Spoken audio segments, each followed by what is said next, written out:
नमः शिवाय। सनातन धर्म में भगवान शिव के 12 ज्योतिर्लिंग केवल मंदिर नहीं बल्कि स्वयं महादेव के दिव्य ज्योति स्वरूप माने जाते हैं। तो आइए आज हम जानते हैं 12 ज्योतिर्लिंग की दिव्य कथा। इन पवित्र धामों की महिमा का वर्णन शिव महापुराण सहित अनेक प्राचीन ग्रंथों में मिलता है।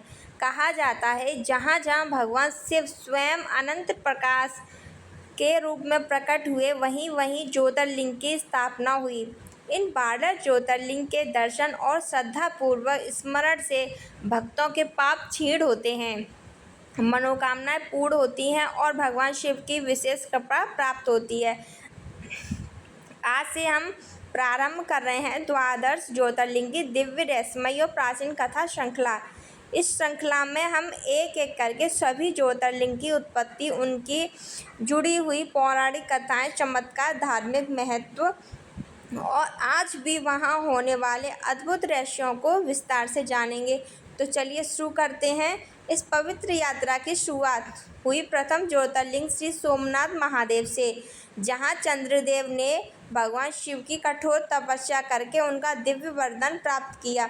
तो आइए भगवान शिव का स्मरण करते हुए श्रद्धा और भक्ति के साथ आरंभ करते हैं द्वादश ज्योतिर्लिंग की अद्भुत यात्रा। हर हर महादेव, ओम नमः शिवाय। आप 12 ज्योतिर्लिंग के सबसे पहले नाम जान लीजिए। सबसे पहले ज्योतिर्लिंग है श्री सोमनाथ, जो कि गुजरात में स्थित है। नंबर 2 है मल्लिकार्जुन, जो कि आंध्र प्रदेश में स्थित है।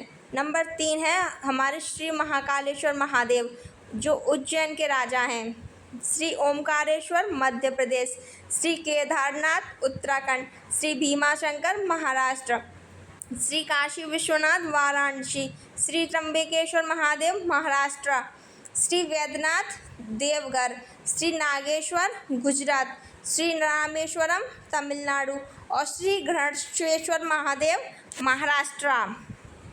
तो सबसे पहले ज्योतिर्लिंग है सोमनाथ ज्योतिर्लिंग, जिनकी हम कथा प्रारंभ से सुनेंगे क्योंकि ये पहले ज्योतिर्लिंग हैं, तो हम यहीं से शुरुआत करेंगे। सृष्टि के प्रारंभ काल में ब्रह्मा जी के मानस पुत्र थे राजा दक्ष प्रजापति।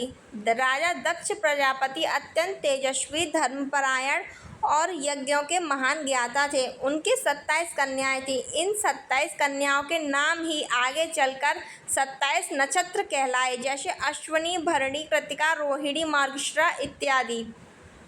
राजा दक्ष प्रजापति ने अपनी 27 कन्याओं का विवाह चंद्रदेव से कर दिया।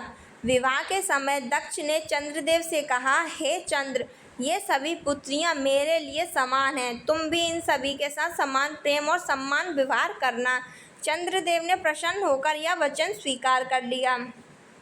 रोहिणी के प्रति विशेष प्रेम। कुछ समय तक सब कुछ ठीक चलता रहा, लेकिन धीरे धीरे चंद्रदेव का मन अपनी पत्नी रोहिणी में अधिक लगने लगा। वे अधिकांश समय रोहिणी के साथ ही बिताते थे। दूसरी पत्नियां स्वयं को उपेक्षित महसूस करने लगीं।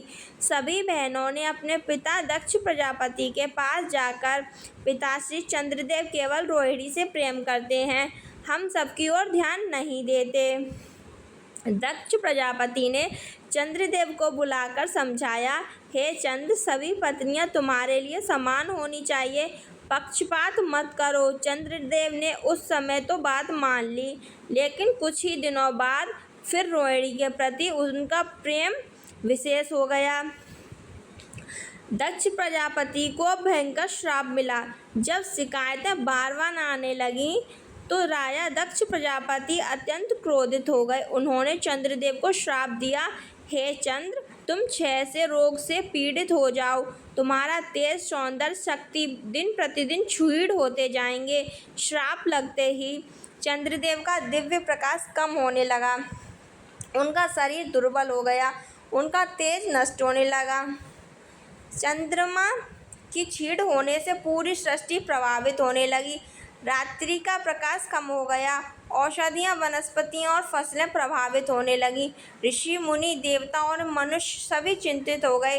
देवताओं ने पहले ब्रह्मा जी से प्रार्थना की। ब्रह्मा जी ने कहा, इस श्राप का पूर्ण निवारण केवल भगवान शिव ही कर सकते हैं। उन्होंने चंद्रदेव को प्रवास क्षेत्र में जाकर भगवान शिव की कठोर तपस्या करने का निर्देश दिया।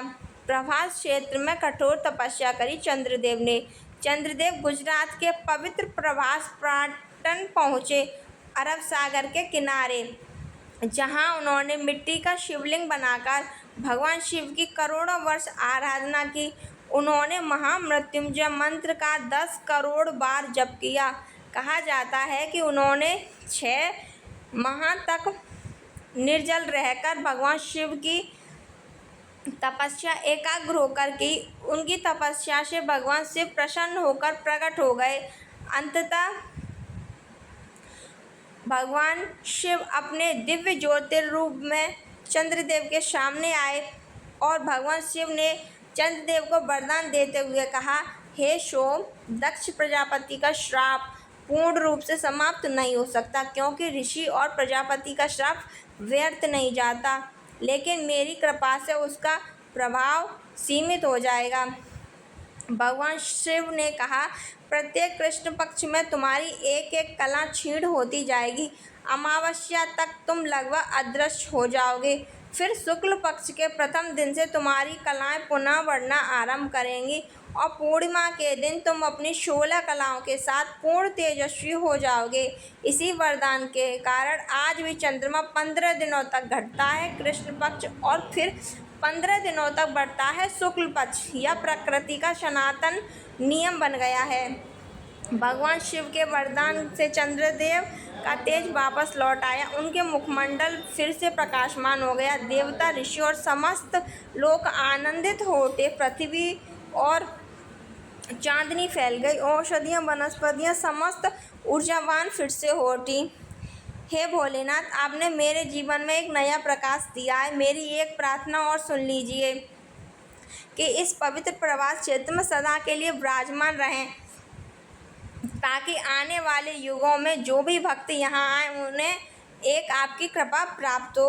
भगवान शिव मुस्कुराए और माता पार्वती गणेश जी के साथ हमेशा हमेशा के लिए सोमनाथ मंदिर के रूप में अपनी दिव्य ज्योति के साथ साक्षात वास करने लगे और तब से ही भगवान महादेव पार्वती जी के साथ वहाँ निवास करते हैं। उन्होंने ऐसा वरदान दिया। इसके बाद सोमनाथ मंदिर पर कई बार आक्रमण हुए। महमूद गजनवी, मुगल सम्राटों ने आक्रमण किए कई बार, लेकिन उस मंदिर का कुछ न बिगाड़ सके। मंदिर आज भी अपनी भक्ति श्रद्धा के लिए पूजनीय है। जो भी भगवान सोमनाथ की इस कथा को पढ़ेंगे, सुनेंगे, उनकी समस्त मनोकामनाएं भगवान सदाशिव महापार्वती पूर्ण करेंगे अवश्य। अगर आपको मेरी कथा अच्छी लगती है तो प्लीज़ मेरे चैनल को लाइक सब्सक्राइब कर दीजिए। Thank you for watching. ओम नमः शिवाय। हर हर महादेव।